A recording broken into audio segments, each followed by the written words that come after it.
Dak Prescott is not only a top 10 quarterback, he should be the leading candidate for the NFL MVP. Welcome back to another episode of the Quarterback Room, and we're going to show you why Dak Prescott should be the leading MVP right now. Damian Parsons, I made the comment. How do you feel about it? I feel like you're right, Keith.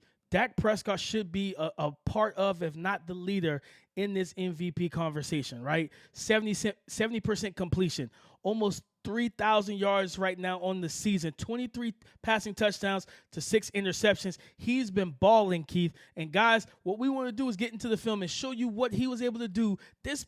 Why you should be thankful for Dak Prescott off of his performance from Thanksgiving. Hopefully, at the end of this video, we've earned your like, your subscription, for you to hit the bell notification and everything, so you can tap in with us here at the Draft Network. But Keith, guys, without further ado, let's tap into the film and see why Dak Prescott was successful versus the Washington Commanders.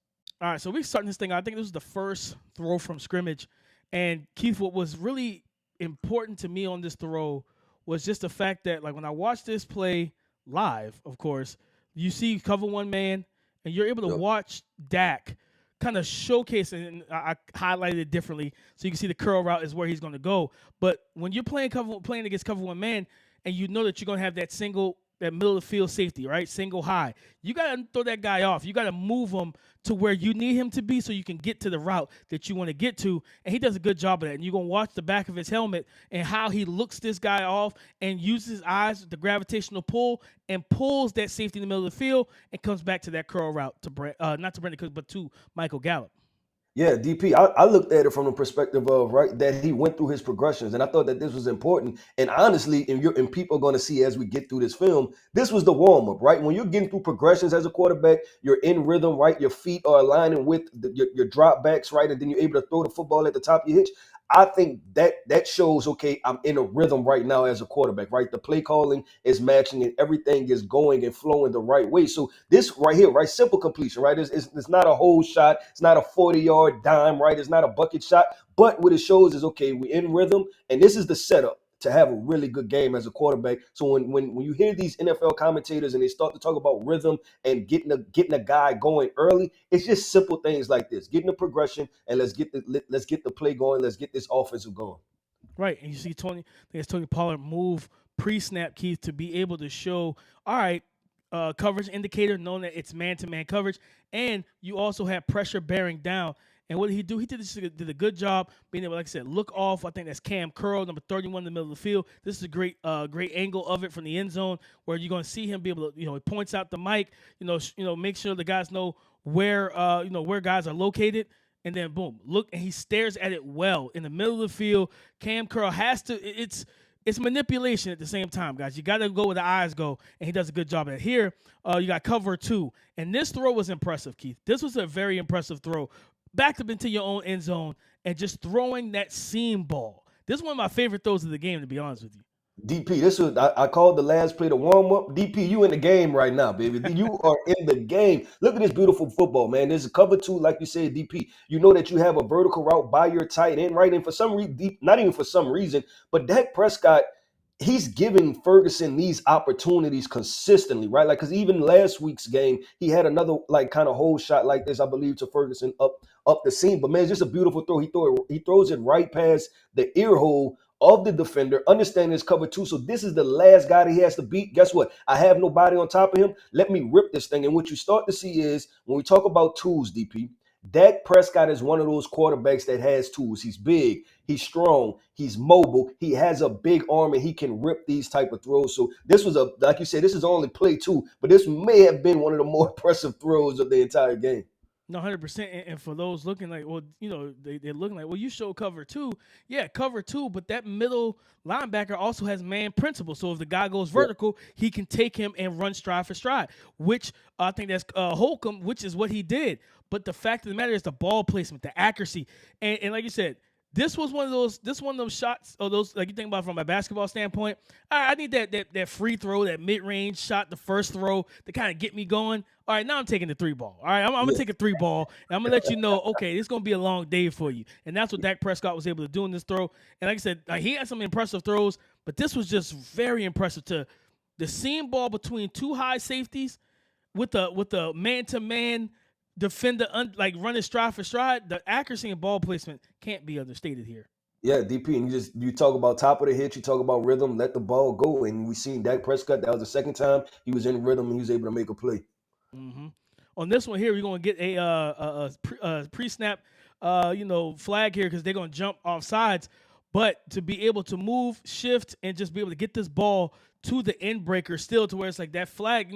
I know he knows I got a free play, so I can take a shot anywhere, right? I can take a shot down the field and give a guy a chance. But it's like at the same time, all right, would I rather 5 yards here or could I get 20? Could I get 15? And could I hit it to the open guy? And I think that's part of the process when we see these type of plays where, and then you got a guy who's leaping over your running back in pass protection, and he still be able to get that ball off with the uneven base. His base isn't as set as he wants to, Yep. but he's able to get it off and get it to his receiver. No, that's exactly where I was going to go with this. DP was the fact of look where his base at, right? I talked about the last two plays where he's at he got to the top of his drop, right, hitch, let the ball go. This was not that, right? He had to buy his little time, and he was also falling off. So that's why I talk about tools too. This is a difficult throw to make, actually, to have the arm strength to do it, right? Because you don't have the proper base, and then also you're kind of falling off of that throw some to deliver an accurate football in the middle of the field. So Dak Prescott was definitely dialed in on his play, and you're starting to see the multiple elements to Dak Prescott when we talk about, hey, how talented is this guy? This is a talented play right here. This is the same credit that needs to be given to him that we give to the Josh Allens, to the Justin Herberts, right? To the throws that Aaron Rodgers can make. It's those type of throws right there. No, 100%, man. And like I said, just being able to make, and he made multiple. We have a couple. I think we have one or two more where he's on the run and moving away from his target or moving to the same side of his target, and he's able to square his shoulders, torque through the hips, with one leg on the ground, and still have enough arm talent, of arm strength to drive that ball into the pocket of the wide receiver. So it just does good stuff, and he continues to showcase. He's been in a rhythm this whole season, and that's why we're talking about him being a MVP candidate. We're gonna see it here, right? You got the kind of corner post, right? And be able to move. And then you got three Washington jerseys bearing down. And when you talk about not flinching, not blinking, Keith, this is what you want to see from a quarterback that's not just in rhythm, but he's locked in. Yeah, no, I agree. And then what he's able to see is too, right? The motion, right? You're able to see, okay, they're in, man. And secondly, is the beautiful route by Brandon Cooks. And then you think about Dak Prescott, right? Because he could easily get rid of this football. But I think what he seen pre-snap was, I know what I have, right? So I'm going to fight to that very last second to hold on to this football because I have an opportunity for a very big play. And then that's what we talked about, right? The arm strength to be able to go opposite hash and throw that thing probably 40 yards in the air. And it's not just that's not a duck in the air, right? That's almost a laser. That's almost a beam shot. And you hit Brandon Cooks in stride. So you see the mobility, his ability to reset his feet, right? Throw a deliberate, accurate pass, and then hit Brandon Cooks in stride, man. That's one of those where you say check mark, check mark, check mark, right? Dak Prescott is dialed in. He's playing at a high level. A very high level. He's making the plays that you want to see MVP, all pro quarterback make, and he's making it in games with the national spotlight on him, right? Ever since, since the San Fran game, he's been on a tear, and he's been the linchpin to this team's offensive success. I So agree. we're going to get into the next play here. And again, like being able to drive down, late into the quarter, right? So you're going to have, this was one of my favorite throws too, Keith.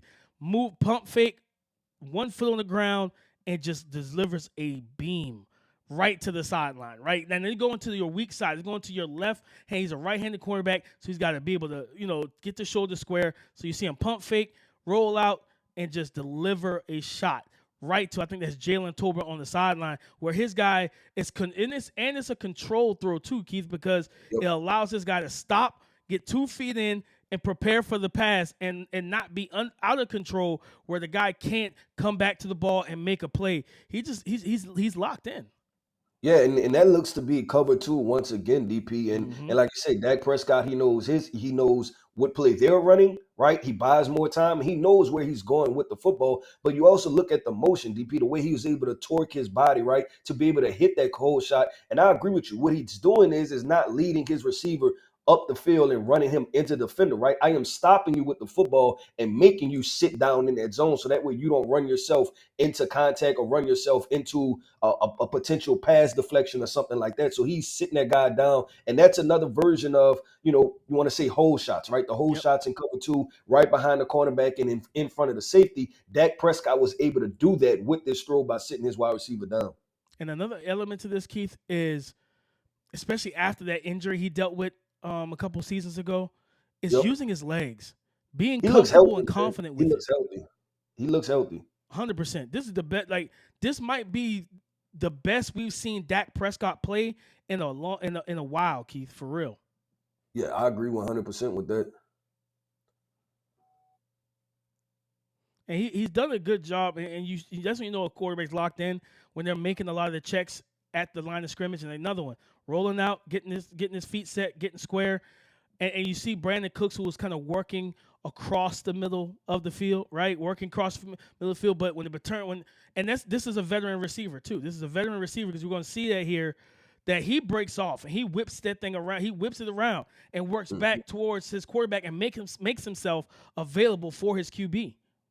Yeah, and this is another thing what you see with this offense, right? Once again, the motion, right? And what they're doing now, because we're seeing Brandon Cooks heat up. Remember around week 3, week 4, week 5, there was the talk of, man, Brandon Cooks has been on, I think, 5 different teams and has went for 1,000 yards receiving with each team. And then he might have had like 200 yards through the first 5 games. And it was like, where is Brandon Cooks? Guess what? They found Brandon Cooks, and I like this play design because they use CeeDee Lamb. They put him in motion. First of all, that's best for CeeDee Lamb when he's in motion, right? He's not a static aligned wide receiver. Put him in motion, potentially put him off ball. Secondly, what that does by putting CeeDee Lamb in motion, DP, what you get is Dak Prescott is able to see if we're in man or zone, right? Boom, they show zone indicators. All that happens is the corner bumps down. He doesn't follow CeeDee Lamb. And so now Dak Prescott, once again, is getting out of the pocket, man. This is being a playmaker right here. And I'm going to say it and say it once again. We have to give Dak Prescott for making plays like this because when Josh Allen and Justin Herbert make these plays, we say they're top 5 quarterbacks. This is a top 5 quarterback in the NFL type play right here. 100%. And doing that on the move to your left and to get his feet set with a defensive lineman bearing down on him, that's big time stuff. Now you're going to talk about that motion with CeeDee Lamb, right? We're going to have that corner route here, man to man, that safety's on the opposite hash, right? Fight through the contact, but then deliver a nice catchable pass right over the shoulder to his star wide receiver. And those are the things that you want to see because, again, understanding, okay, that's that short motion, that return. All right, we got man-to-man. That lets Dak Prescott know, I know what I have pre-snap. It's going to be the same thing post-snap. Now, he holds the ball, allows. That's the key here because that defense, that defender, I think it's Martin, Jartavius Martin, I believe his name, he gets physical mid-stem with CeeDee Lamb, right? And there's no flag. He gets physical. Dak says, no, you're good, CD. I'm going to hold the ball a little bit. I trust the protection, and I'm going to get the ball to you. Yeah, and what it was a different version, DP, of kind of like the smash concept, right? Where the outside wide receiver just kind of runs a quick stop, and then you get your slot wide receiver running that kind of corner route, right? But what was interesting to me was CeeDee Lamb had an inside release, right? So I was thinking, okay, close to the goal line, they're probably going to run a slant, but then CeeDee Lamb works to cross face. Now, like you said, at the top of the route, you think that when CeeDee Lamb works inside, he's going to be able to kind of get the defender off balance, right? And he's going to be wide open. But you see that the defender was able to hold CeeDee Lamb at the top of the route, and it actually wasn't as open as you would expect it to be, or you would draw it up. And so Dak Prescott really has to deliver accurate football here to be able to get the ball to CeeDee Lamb. But like you said, man, that's just him being dialed in once again. And it's like those guys were having fun Thanksgiving, DP.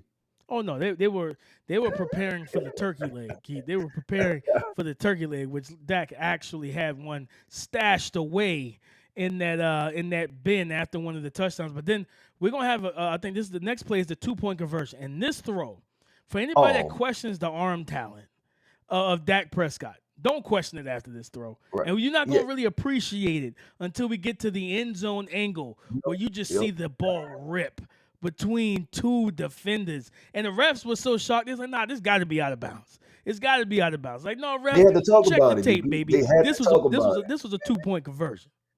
Nah, DP, and this is the end zone version that we're talking about right here. And I'm going to go back and I'm going to mention it once again. Dak Prescott is a top 10 quarterback. Look at this throw right here. This is the throw that's on highlight reels. He rips this thing in between three defenders, puts it the ball perfectly. And like you said, DP, you question arm talent. That's arm talent. That's velocity. That's arm strength. That's tools. That's check box, check box, check box, right? All three on there. You're talking about a 2-point conversion. And this is the thing, DP. This is when arm strength shows up when you're in those condensed situations like the red zone, like 2-point conversions, right? And you have to rip it into those small windows. That's a beautiful ball. And DP, that's a beautiful clip draw by you highlighting that football right there. I appreciate that, bro. Now, I had to show because I wanted people to understand, like, not just the arm talent there, but the ball placement and the accuracy to put that pass right where it needed to be for CeeDee Lamb to get his feet down and not take a big shot, right? You know what I mean? Not put it in true harm's way where the left side defender who's closing in can make a